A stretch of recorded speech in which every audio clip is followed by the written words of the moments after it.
So trauma comes from a Greek word for wound. So trauma is a constriction. It's a narrowing. It's a diminishment of your emotional functioning, your psychological functioning. So what I'm saying about trauma is that trauma is not what happens to you. Trauma is what happens inside you as a result of what happens to you.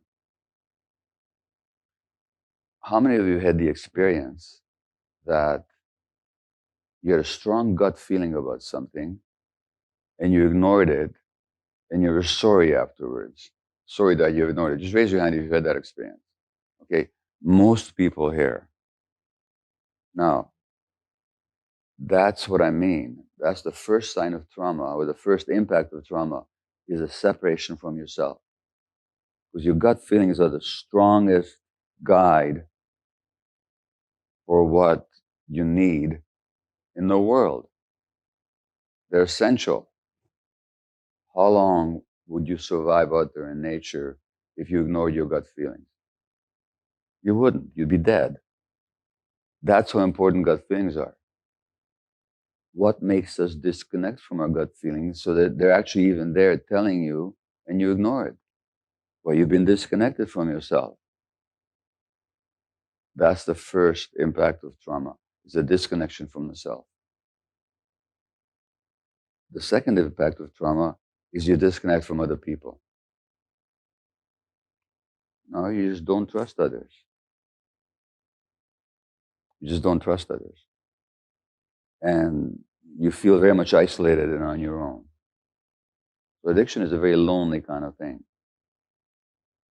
Even if you use addiction to connect with other people, you're using it because you feel isolated. So there's a disconnection from other people, a mistrust, and isolation. That's the second impact of trauma.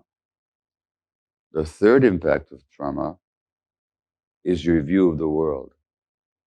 So how do you see the world? What kind of world do you live in? So how I see the world, that's the world I live in. So if I see the world as hostile and dangerous and untrustworthy, I'm going to have a very different life than if I see the world as basically a good place where there's suffering and there's joy. It's complex, but fundamentally, I belong here. I live in a very different world if I believe that than if I'm convinced that it's a hostile, dangerous world. So trauma distorts your view of the world in a negative way. Number 4, trauma gives you pain. It gives you a wound that there might be some scar tissue over it, but the wound is never healed, actually. So there's pain there. And then that's pain that you need to escape from. So it imposes a lifelong pain. When I say lifelong, I mean until you deal with it. That's the 4th impact of trauma. The 5th impact of trauma is actually on brain development. What trauma actually affects how our brains develop. Children have no self-regulation. So if you're stressed as an adult, if you're mature enough, you can regulate yourself. You can take a few breaths. You can calm yourself down. You can say, okay, slow down. Let me think about this. Let me deal with this. An infant can't do that. Infant's got no self-regulation whatsoever. So the infant's brain requires the mature function of the adult's brain to regulate itself. But what if the adult's brain is not functioning maturely because that adult themselves never got the right conditions for the healthy development? Now you have an immature adult's brain regulating or trying to regulate an immature infant's brain. So that self-regulation never develops.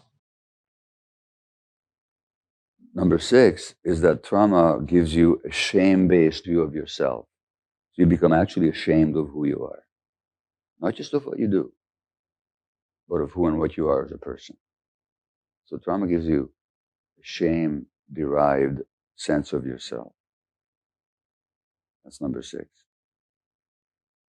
And the 7th impact of trauma is it makes it difficult for you to be in the present moment.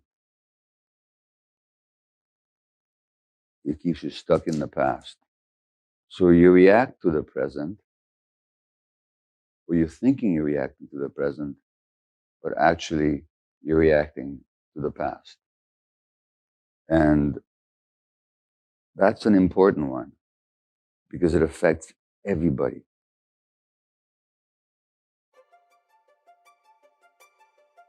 You may think you're here because somebody in the family's got a problem and you're here to help them.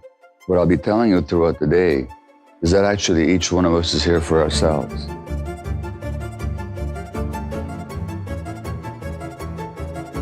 There's tremendous healing possible. Is anybody ever really whole? Yes, they can be.